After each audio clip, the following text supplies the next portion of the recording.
el ritmo de cambio en las lluvias supera totalmente el ritmo de cambio en la flora que enraíce los terrenos para sostenerlos. Y de hecho lo que sucedió es que ante una lluvia se desmoronaron las laderas y murió gente y hubo daños y demás. ¿Esto qué significa? Que todo es absolutamente imposible de cambiar porque la naturaleza no llega a tiempo. No, nosotros tenemos que trabajar disminuyendo la vulnerabilidad. Si los modelos decían que esto podía pasar, de alguna forma tendríamos que haber previsto que esas laderas iban a caer y que la flora no iba a alcanzar. Quizás otro ejemplo, y más cercano, ¿no?, este de Comodoro Rivadavia, y que todos recuerdan, es el caso de las Sierras Chicas. Esta inundación, y lo traigo a colación porque con motivo de un posgrado que hicimos alguna vez en gestión integrada de riesgos, en su trabajo final nos habían pedido definir distintos escenarios y uno que nosotros habíamos tomado era ver la evolución de las Sierras Chicas. La Sierra Chica es un valle bastante pequeño, de 20 por 50 kilómetros aproximadamente, es decir, 1000 kilómetros cuadrados. Eso significa nada menos que 1000 millones de metros cuadrados, es la superficie de recepción, que hoy por hoy han sido totalmente talados, están totalmente impermeabilizados, ya no hay arroyos, ya no hay árboles, ya no queda nada. Todo escorrentía lo que hay en el momento en que sucede una lluvia. Nosotros decíamos, si tenemos estos 1000 millones de metros cuadrados dispuestos de tal forma que no puedan sostener ni una gota de agua y en algún momento llueven 200 milímetros, es decir, 0,20 metros de agua, se van a juntar a lo largo del periodo de tiempo considerado 200 millones de metros cúbicos de agua. Si eso lo dividimos las 10 horas en lo que pasó ese mismo evento, nos da que el caudal que pasó por las Sierras Chicas es de 5.500 metros cúbicos por segundo. ¿Qué es ese número? ¿Puede decir o no decir nada? Bueno, si alguien tuvo la oportunidad, y si no, lo pueden ver en imágenes o meterse y verlo en YouTube, miren lo que es el río Uruguay. Se acordarán de todo lo que pasó en Gualeguaychú y demás, que se veía Bosnia del otro lado, del tamaño que tiene ese río. Bueno, el caudal del río Uruguay es de 5.500 metros cúbicos por segundo. Lo que pasó a través de las Sierras Chicas es equivalente al río Uruguay. Eso no fue una catástrofe, fue un hecho casi planificado para que suceda. ¿Está bien? Terminó de suceder, se arreglaron algunas casas, nos calmamos todos, cada cual fue a vivir a su lugar, y los poquititos lugares de bosque que quedaban ya han sido talados y se han transformado también en country, o sea, no aprendemos. Quizás si nuestros antepasados, Homo sapiens, los primeros en la época de las glaciaciones, que tuvieron que pelear contra algo parecido, hubiesen tenido el mismo amor por su caverna que nosotros tenemos por la casa que sabemos que nos va a llevar el río, la humanidad no estaría en este momento, estaríamos todos congelados dentro de las cavernas. Nosotros en ese momento no nos aferrábamos a esas cosas materiales y cuando llegaba el hielo íbamos a buscar otro lugar y con la ayuda del fuego lográbamos calentarnos mientras tanto para adecuarnos a la nueva contingencia.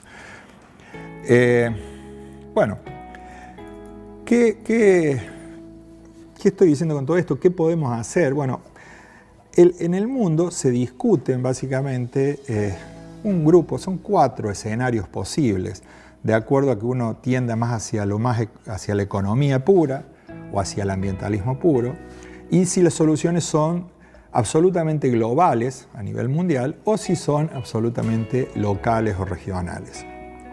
Claramente nosotros no podemos ni siquiera interferir a nivel de un pueblo en lo que pasa a nivel global. De hecho, los grandes decisores del mundo son Rusia, Estados Unidos y China, que son los grandes productores de sustancias generadoras del cambio climático y son ellos casi los que van a decidir sobre ese futuro. Nosotros podemos trabajar a nivel local y trabajar sobre todo en lo que es la resiliencia o la resistencia o la capacidad de adecuarse rápidamente al cambio. Hoy por hoy, ya con las cosas que están sucediendo, no podemos pensar en una defensa civil dispuesta a solamente rescatar gente, llevarla al salón de fiestas o a la iglesia, darle de comer unos días y volverla a la casa, porque eso es una cuestión necesaria obviamente, porque nos va a dejar esa gente allí, pero ya hay que gestionar el riesgo, hay que saber qué cosas van a pasar y tomar las medidas a priori para que esas cosas no sucedan, para que no suceda una vez tras otra, la misma historia que se repite, ¿no? Una de las cuestiones, y para cerrar, es las preguntas que yo me haría es, ¿quiénes son los que sufren de manera directa la crisis? ¿Se acuerdan que yo dije que crisis era el evento puntual que aparece y desaparece? Bueno, la crisis la sufren los sectores que están más expuestos, que son más vulnerables, y normalmente son los sectores sociales más desfavorecidos.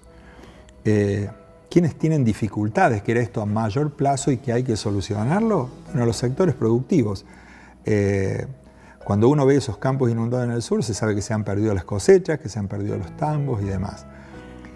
La respuesta que se está teniendo a eso es, si nuestro sistema productivo va decayendo debido a estos eventos, avanzamos sobre las fronteras a tratar de producir en otros lugares, con lo cual generamos más desmontes, con lo cual y nos apropiamos de tierras que ya no son tan fértiles, lo que hace que el modelo de sustentabilidad dure cada vez menos. Quizá la solución sea empezar a pensar a esta gente que son los sectores productivos, que empiecen a pensar en una solución que no apunte a aumentar la superficie explotada, sino a hacer mucho más eficiente la superficie que ya se tiene y prevenir estos efectos del cambio climático, es decir, hacerse resilientes al cambio, adecuarse y producir cada vez más y mejor en los sectores que ya están destinados a la producción. Bueno, uno puede decir, ¿cómo haría esto? Yo pienso que esto sí es mi versión y lo pongo a disposición de la discusión.